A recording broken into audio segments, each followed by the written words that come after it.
All right, Pharm week 6, cardiovascular disease and hypertension.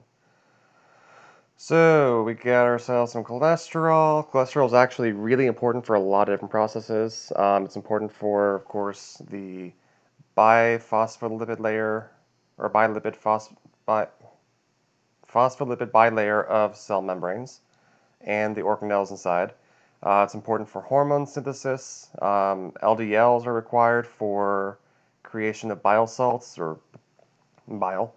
And then it's actually an important element for protecting our skin as like a layer in our skin for preventing absorption and evaporation of fluids or chemicals. Um, the vast majority of our cholesterol in our body is actually created by our liver and uses saturated fats to create this cholesterol. We do get some of it from exogenous sources like our diet, but the vast majority is created inside as endogenous. Um, and also, exogenous intake tends to inhibit endogenous synthesis, which is good because that way we don't go about creating an overabundance. Um, but evidently, an increase in dietary saturated fat produces a substantial increase in circulating cholesterol because the liver uses saturated fats to synthesize cholesterol. So this is one of the reasons why they say try to avoid saturated fats, try to go with poly or mono unsaturated fats like olive oil, vegetable oil instead of butter. Um, so triglycerides are the major form of fat stored in our body. Um, and they come entirely from dietary sources and are transported exclusively by VLDL transporters, which are very low density lipoproteins. And they're stored in adipose tissue, in muscle tissue, to be used basically for a time when the body has to rely or resort to those sources for energy. Any calories that we eat that are not used are transported and stored as triglycerides, um, and that's really what makes us fat. Um, and then, yeah, cool. So lipoproteins, these are used to transport triglycerides and cholesterol, since neither are water soluble and cannot dissolve directly into plasma. They have to be, both cholesterol and triglycerides have to be transported by another means. And so that's where lipoproteins come in. So we've got ourselves very low density lipoproteins, as we saw up here, and then we have low density lipoproteins and high density lipoproteins. Um, LDL and HDL transport cholesterol, whereas VLDL will transport only triglycerides. Um, LDL generally will transport cholesterol away from the liver and towards tissues or blood vessels of some kind. And HDL will transport cholesterol from tissues and back to the liver. One of the reasons why, in an attempt to try to um, control atherosclerosis or anything else of a cholesterol-based disorder, we want to have a high HDL and a low LDL because that way we're balancing out the good cholesterol, HDL, that's going to transport, HDL, cholesterol carrier, really, away from tissues and towards the liver rather than making them available for causing havoc.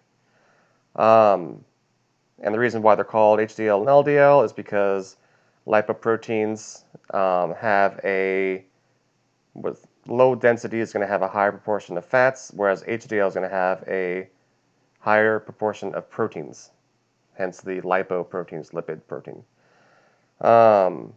Okay, so whenever we have a patient who's got um, dyslipidemia, so either they have low HDL or high LDL, high triglycerides, um, anything in there or a combination, the first things that we're going to want to try to do is we're going to try lifestyle factors. So diet, a lower fat diet or a diet that has less saturated fat compared to non-saturated fat or unsaturated fat. We also can use exercise, which is very good at controlling or helping to modify cholesterol, and then weight control and smoking cessation. Smoking is just one of those things where it kind of screws you over on so many levels. If you smoke, try to get over it. If you don't ever take it up. All right, so for actual medications, since sometimes you can't really rely on our first line therapies, sometimes we gotta try to control this by medications. We've got our, this is a very long chemical name, so they just call it HMG coenzyme A reductase inhibitor.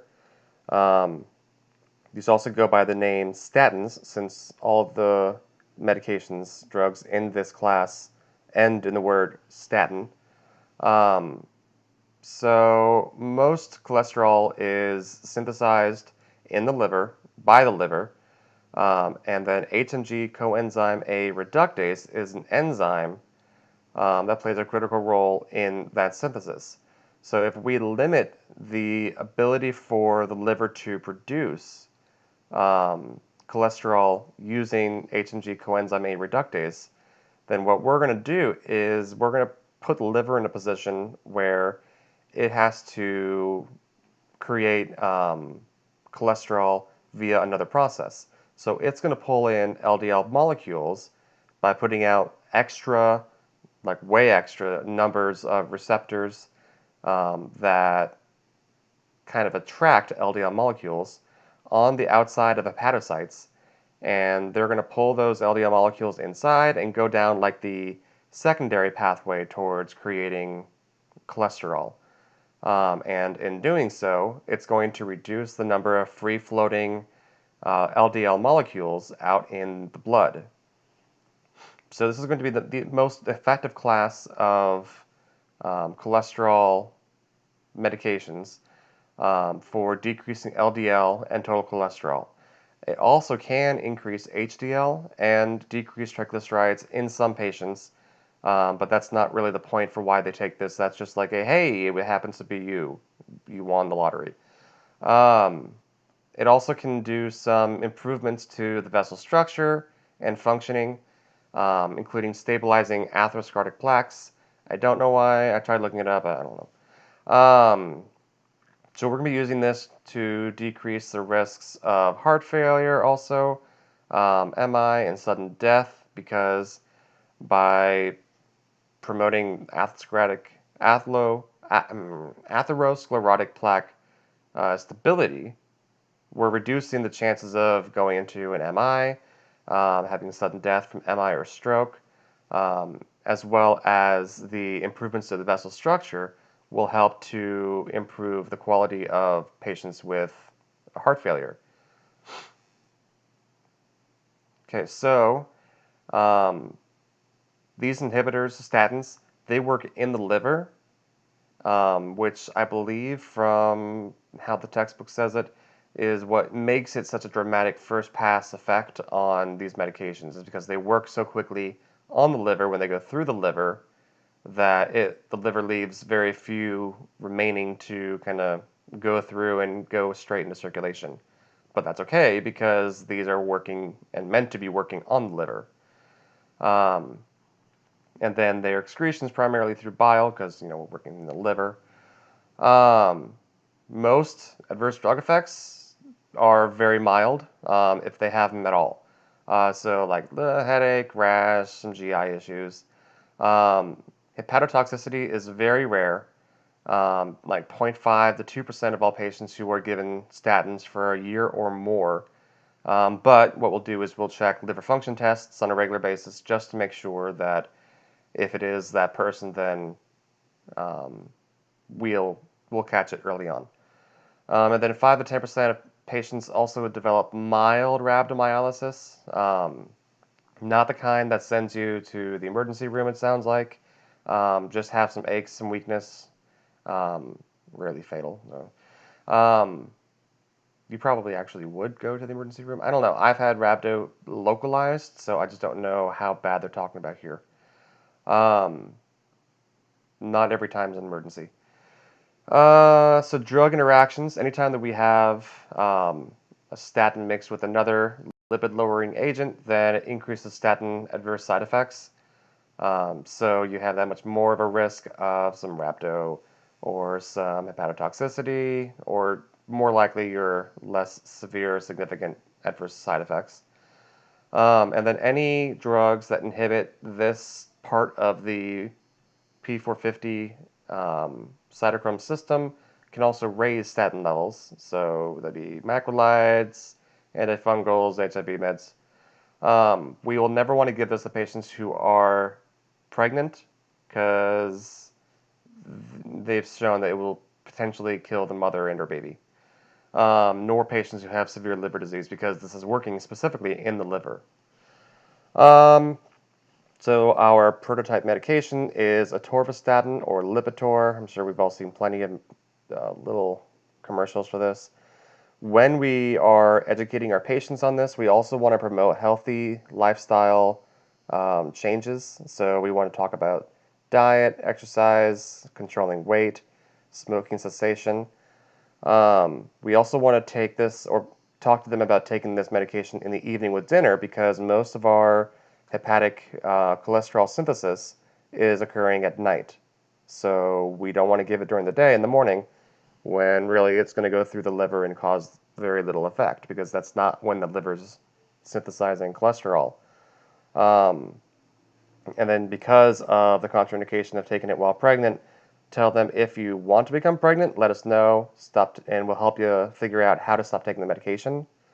Because we should never advise patients to just simply stop taking medications. Um, but if you find yourself pregnant, contact us and as quickly as possible. Okay, so I think we already covered that. Yeah, let them know about what rhabdo looks like, and so they can keep an eye on it. Nicotinic acid or niacin. So this is going to be acting on adipose tissue to inhibit the breakdown of triglycerides into free fatty acids, which would then be used to synthesize VLDL in the liver.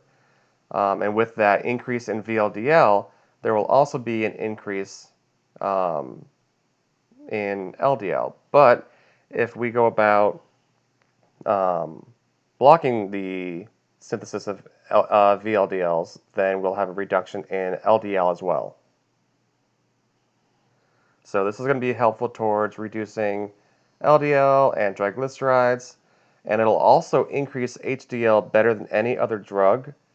But they found through the AIM High trial that even though we did such an amazing, fantastic job of increasing HDL, it didn't actually do anything for them. So they actually had the same outcomes regardless of the improved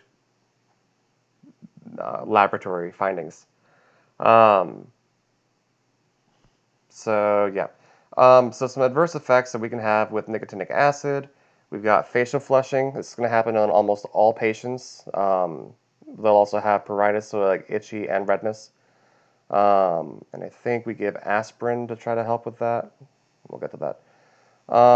GI upset is supposedly kind of common with nausea, vomiting, diarrhea. Hepatotoxicity increases with long-term forms, so we want to not give the long-term doses. We want to give at most the extended doses. Um, and then for some reason, hyperglycemia and gout exacerbations are a problem. Um, and it's contraindicated with liver disease and severe gout because of the gout issues and the hepatotoxicity. So with the niaspan, which is an extended release, not the long-term release because the long-term release can cause hepatic issues. Again, like the statins, we're going to promote lifestyle changes, check lipids and liver function tests as before, teach about facial flushing, and talk about giving aspirin, or taking aspirin, 30 minutes prior to niacin because that'll help with the facial flushing. But that facial flushing also, we need to educate them on, should subside in a few weeks. But aspirin, we can take that in the meantime to help with the symptoms. Okay, and then don't take long acting. All right, so bile acid sequestrants. So remember that as we were talking about earlier, acid or bile acid sequester or bile um, uses LDL for its formation. No, cholesterol, not LDL. Was it LDL? It might be LDL. I don't remember. So bile acids are secreted into the intestines. Yeah, they do. They use LDL. Come on, Jesus. So bile is secreted into the intestines to help break stuff up for food, emulsify fats, and allow us to digest and absorb our food. Um, and once it's done its job, it's reabsorbed to allow for recycling. We can use it. Why not? Why waste the energy in creating new bile if we don't have to?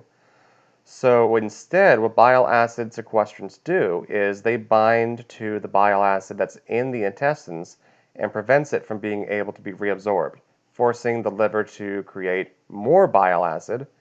And in doing so, it's got to utilize LDL molecules from the bloodstream to synthesize it.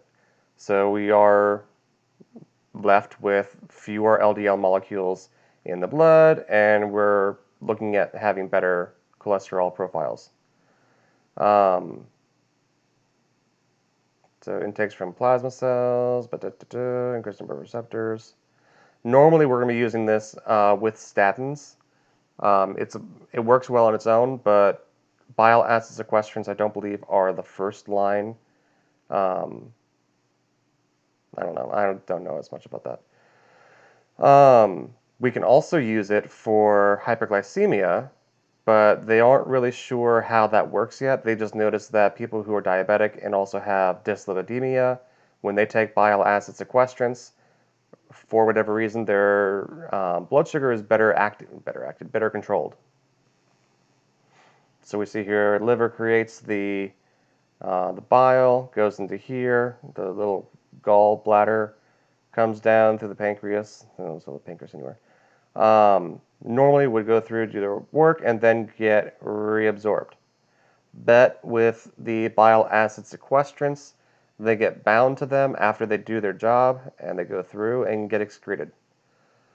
So they are biologically inert, which means they're not going to do anything really except for binding to um, um, gall bile acids. Gosh, long words. Which is great because for the most part that means that they are going to have few side effects. Speaking of, generally the only side effects we have are going to be GI issues because this is acting on the GI system and requires a GI system to excrete everything. So we may have some constipation, some bloating, indigestion, all that stuff. And also because of the fact that it can cause or that it can treat diabetes, that means that if it treats it too well, we may end up with hypoglycemia. So yeah.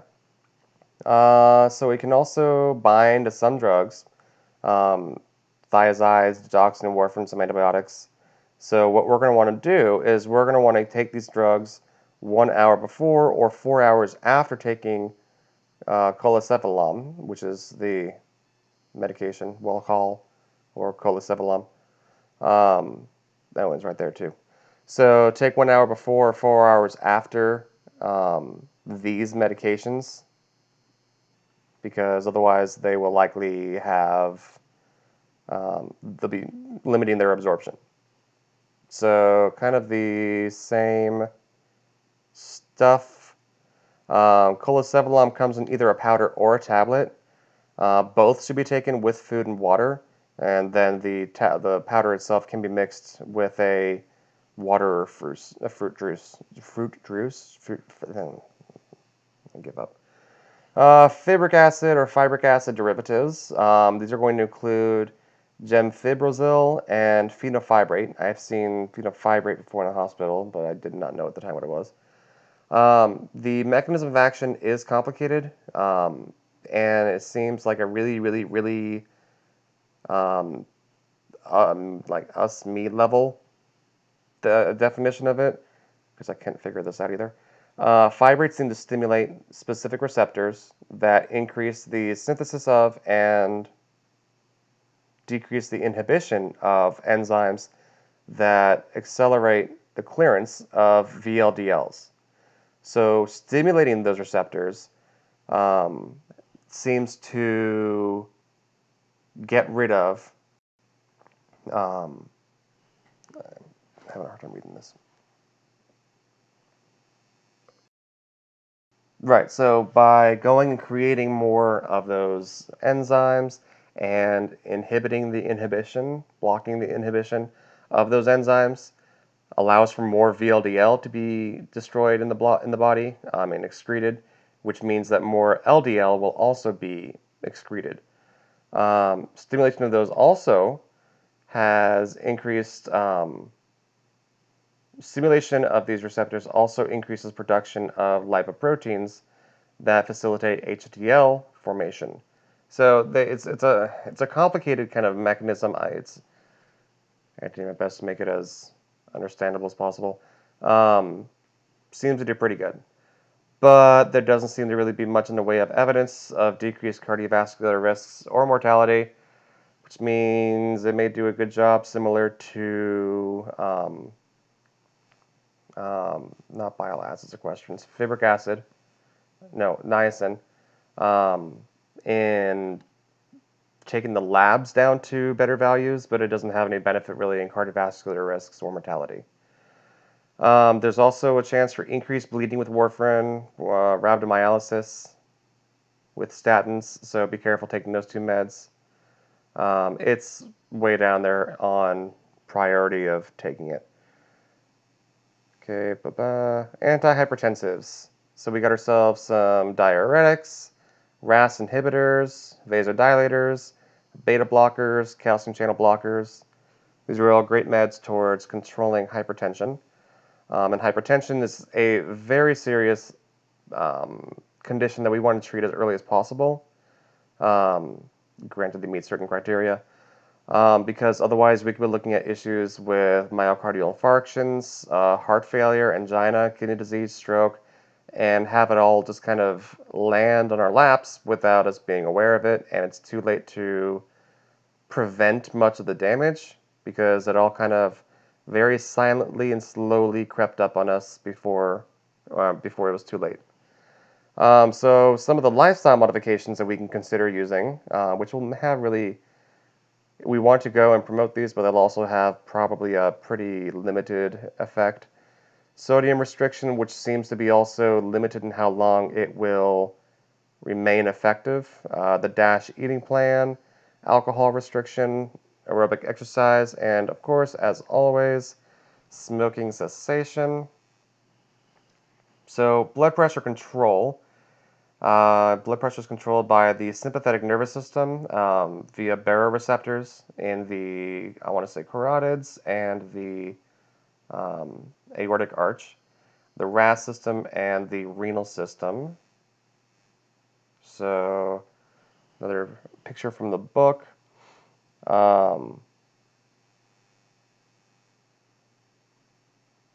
am I looking at here? This is just talking about the different medications. I forgot why I had this on here. The different medications that and where they work. Yeah, that's not important right now. Okay, so we've got our diuretics and some patholytics, so things that work on RAS, and then our vasodilators. I think we had the other ones in a different slide. So with hypertension, the biggest challenge we have is really promoting adherence because most patients are not going to want to be on these medications that have a chance of affecting or causing a lot of side effects, nor are they going to want to spend the money on these medications when they feel like inconvenience to take the medications, and they have no, at the time, reason to take them since they don't have any symptoms. So we need to educate the patient on why it's important to start early. Talk about self-monitoring, how to minimize side effects, um, and then we want to try to have a collaborative relationship so that we can really encourage that adherence. Um, okay, so for hypertensive emergencies and urgencies, I think we just covered this in PATH. Yeah, these are pretty straightforward. So, I mean, it's an emergency issue if it's an increased blood pressure that has end organ damage. So you've got damage to the heart via angina, or you're starting to see ST elevation perhaps. I don't know why that would cause it from hypertension. Maybe something else happened because of that. I'm not a cardiologist. Or maybe you have kidney failure, so you've got polyuria or anuria. I don't know. Just coming up with some ideas. Anything or end organ damage with that increased BP is emergent. Whereas if you have an increase in BP but you don't have any end organ damage, then that's going to be an urgent situation. The emergency side, you're looking at having a rapid controlled reduction in blood pressure, whereas with the urgent side, you're looking at a reduction over a day or two using simply oral medications. So that's really all there is to it. All right, so with diuretics, these are going to be our first line treatment for hypertension because generally they have the best effect with the fewest side effects. And all it is we're reducing the blood volume and the arterial resistance so that we can get those numbers down. If they don't work, or if we need to have more extreme diureses, then we're looking at using loop diuretics instead. Yeah. We are also, for both of these, going to consider and probably want to put them on a potassium-sparing diuretic, since we all know that there is a concern with hypokalemia with taking thiazides or loop diuretics. But we want to be careful with taking them with ACE inhibitors, ARBs, and aldosterone antagonists, since those tend to cause hyperkalemia. So once again, to go over this, we've got angiotensinogen, which is secreted by the liver and is always kind of floating around in the body, just kind of ready to go. Anytime we got decreased blood pressure, blood volume, renal perfusion, we're going to have the kidneys secrete renin, which will then convert angiotensinogen to angiotensin 1, which is still kind of an inactive form of this molecule. From there, it'll travel to the lungs, where angiotensin converting enzyme, which is kind of just sitting in the lining of the blood vessels in the lungs, will convert it to angiotensin 2. Angiotensin 2 then will cause systemic vasoconstriction, which will by itself help to increase blood pressure, and it'll also promote the secretion of aldosterone and renal vasoconstriction. And from there, we know how aldosterone works, trying to get some sodium and water back into the kidneys. All of this will increase blood volume and thus blood pressure. So what we want to do, direct renin inhibitors will block this step. ACE inhibitors block this step of the angiotensin converting enzyme converting angiotensin 1 to angiotensin 2. And then angiotensin receptor blockers, I think I'm saying that right. Aldosterone receptor, no. Angiotensin receptor blockers will block the effects of, am I saying that right? I think I'm missing a word. Angiotensin 2, that makes sense. Angiotensin 2 receptor blockers will block the effects of angiotensin 2. And then down here, so this right here, the renal vasoconstriction will not occur either, nor will this. All of these effects of angiotensin II will be blocked by ARBs. And then down here, we'll have specifically the blockade of aldosterone through aldosterone antagonists. So, for our ACE inhibitor, we've got enalapril, and this is just simply going to prevent the formation of angiotensin II because it's blocking ACE, ACE, ACE, yeah. So we're going to have a decrease in vasoconstriction, decrease in cardiac remodeling, and decreased volume expansion. And then we're going to be using it for things. Originally, it was just for hypertension. Now it's used for so much because they've noticed that this is a great medication. So good for hypertension, heart failure, MI, diabetic and non-diabetic nephropathy, because it's going to decrease the filtration pressure in the kidneys. And it's going to do that by decreasing both systemic blood pressure and by relaxing the efferent arteriole, which the efferent arteriole is the one that leaves the kidney. So if that one's constricted, it's going to force a lot more pressure through the kidneys. But if it's nice and dilated, then it's going to allow for blood to flow through a lot more easily. And then it can also prevent MI, stroke, death, etc. in patients that are at high cardiovascular risk, which would be defined as having a history of stroke, cardiovascular or coronary artery disease, peripheral vascular disease, diabetes, combined with at least one other risk factor, such as hypertension, dyslipidemia, or cigarette smoking. So, with enalapril, enalapril is actually, or not enalapril, ACE is actually a term based on where that enzyme is working. So, angiotensin converting enzyme is, as the name implies, an enzyme in the lungs, but it can go by a different name, a name by kinase 2, which will convert bradykinin into its inactive form. So it's really the exact same enzyme, it's just changed depending on whether it's being used for the RAS system or bradykinin. But by inhibiting ACE, that means that we're also inhibiting bradykinin, or not bradykinin, kinase 2.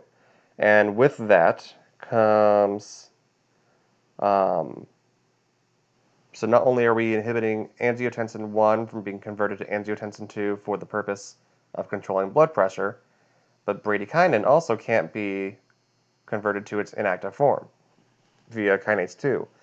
So with the increase in bradykinin, we've got some vasodilation, which isn't bad, that's okay. But we can also have that intractable cough and sometimes angioedema. So, and this is what that angioedema looks like. It can be fatal, and is an emergency for us to treat. And the intractable cough occurs in about 10% of patients, so they have a chance of getting it. It's more often just a kind of an annoying thing. But with the angioedema, this is going to be where we have only about 1% of patients actually ever experience this. It comes from capillary permeability that's produced by enalapril, the ACE inhibitor. And we get a whole bunch of fluid buildup in the tongue or the glottis, the pharynx, lips, eyes. And so a lot of airway stuff, which is what's causing people to basically suffocate and die. So we always want to make sure that if we see this at all, we immediately discontinue the medication. So of course, also because we are reducing the volume of the blood, we can always go too well and cause hypotension, and then hypokalemia because we are basically by extension blocking some aldosterone, so we may end up with more potassium than we wanted. There's also the potential of renal failure for patients who have pre-existing bilateral renal stenosis, and if that's the case, then that would be a contraindication. And this occurs because there's potentially inadequate renal perfusion. With that renal stenosis, there's already reduced perfusion, and if we add on something like enalapril, we're simply making that worse because we're reducing the volume of blood that has to go through the kidneys. And then neutropenia is rare, but is most likely in patients with renal impairment or with systemic lupus erythematosus. And then fetal injury can occur in second or third trimester.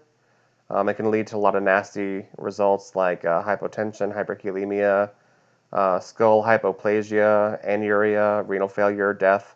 So we never want to have a patient taking ACE inhibitors while they're pregnant. Of course, if we are giving this with diuretics, then that'll cause an even more profound effect of hypotension because ACE inhibitors already also cause increased potassium levels. We don't want to give it with like spironolactone or triamterene, anything else that can also raise potassium levels, maybe like also potassium supplements. Using it with any other antihypertensive agents can be beneficial if that's the intended purpose, or we can end up with even like severe hypotension. And then it can also, for some reason, don't really understand why, it can cause lithium toxicity. So if you're taking lithium for bipolar disorder, then this is one to be careful about. Maybe we should switch to an ARB instead. And then NSAIDs are going to cause a lack of renal perfusion, which can reduce the antihypertensive effectiveness or actions of ACE inhibitors in the first place. So you probably don't want to take NSAIDs, or if you have to, talk to your doctor. All right, so angiotensin II receptor blockers like losartan. Aside from the mechanism of action, virtually the exact same thing as ACE inhibitors. So they work further down the chain instead of working in the lungs to stop angiotensin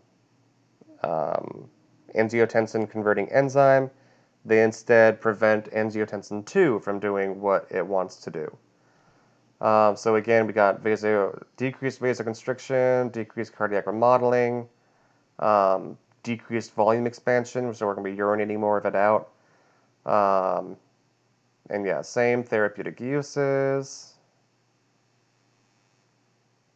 Like almost the exact same side effects, with the exception of a lower risk for angioedema and a lower risk for cough because we're not blocking kinase 2. So kinase 2 in the lungs, which is also, it's just a different name for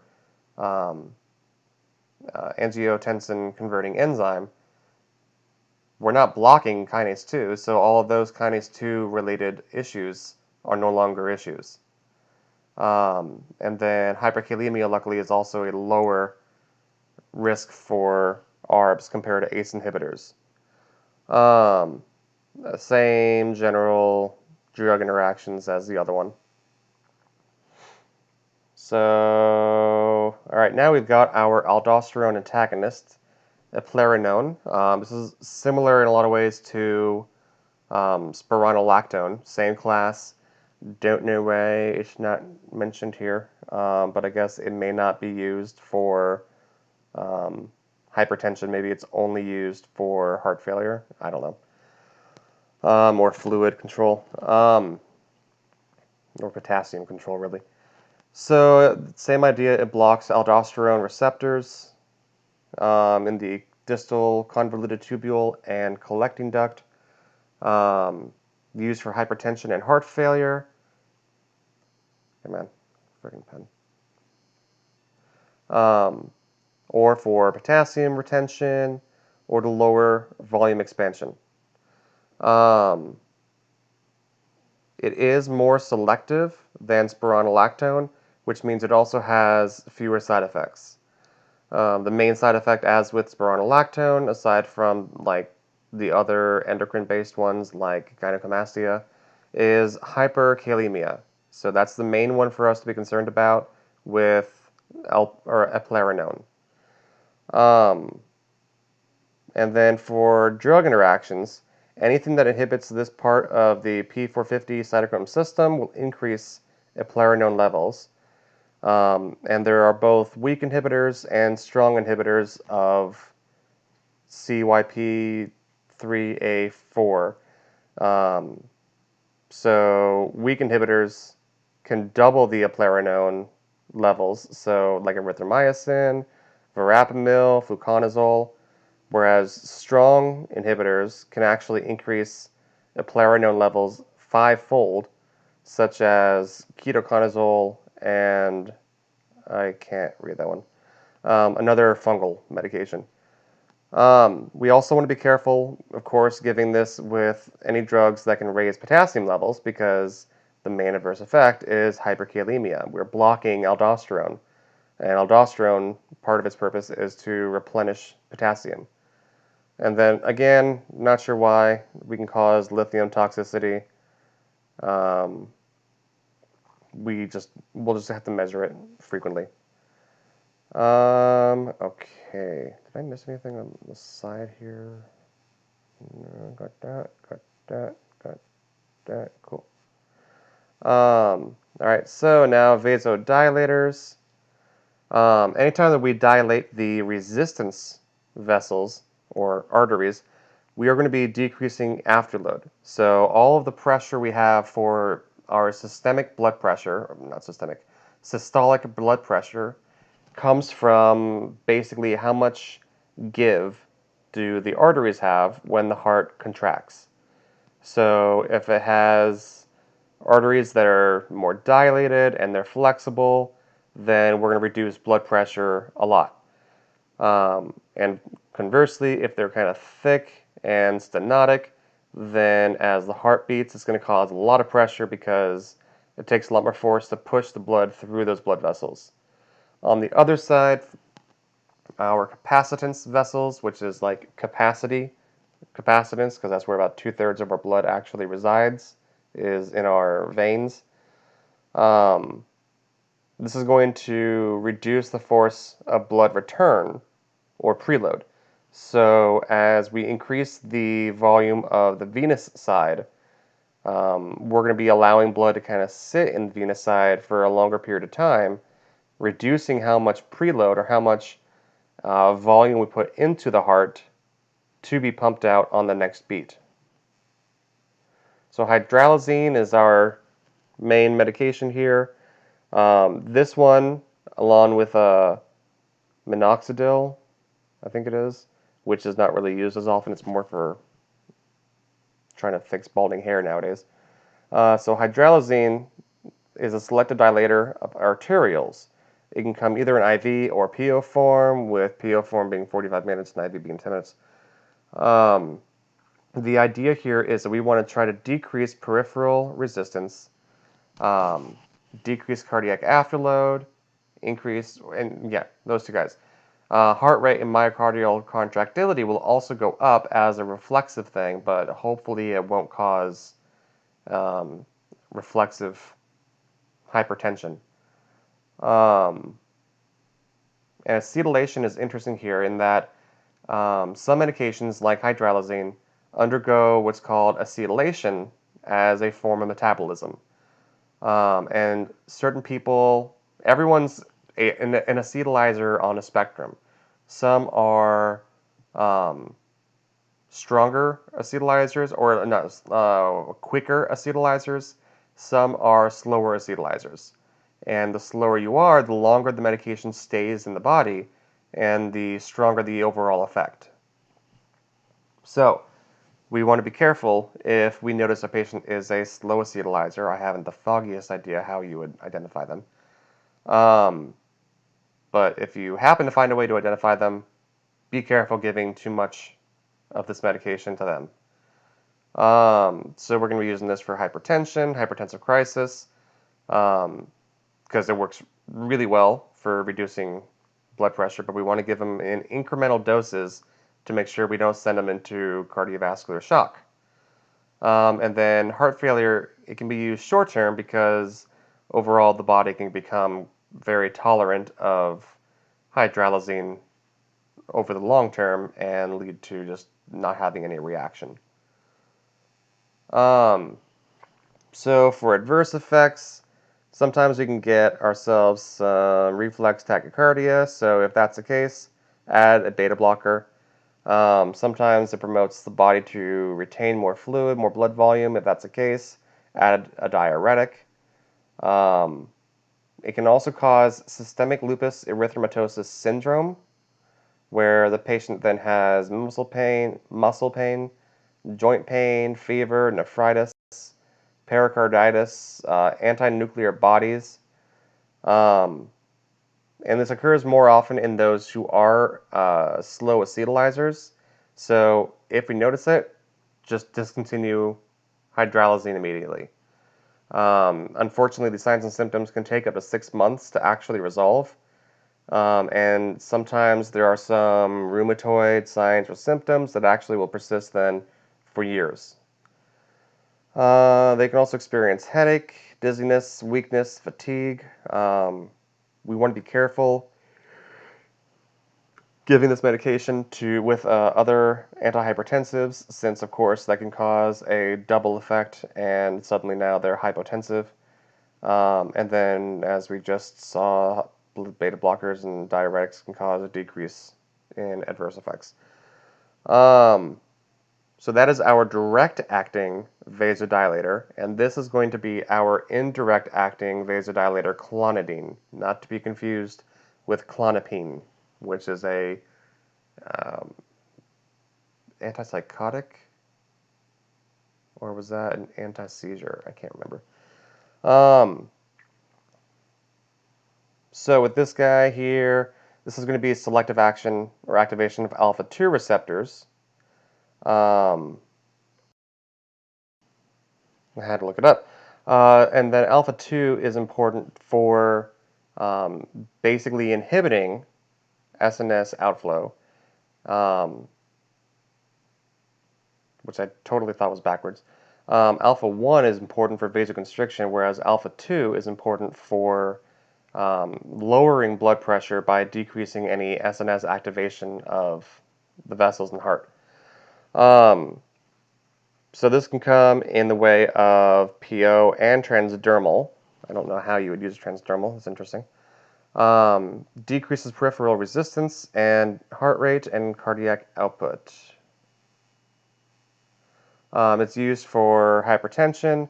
I don't understand why. I don't know if the book had it. Severe pain and ADHD, strangely. So it does come with a number of adverse effects. 35% of patients will have drowsiness. 40% of patients will have xerostomia, which is just dry mouth. Xerostomia.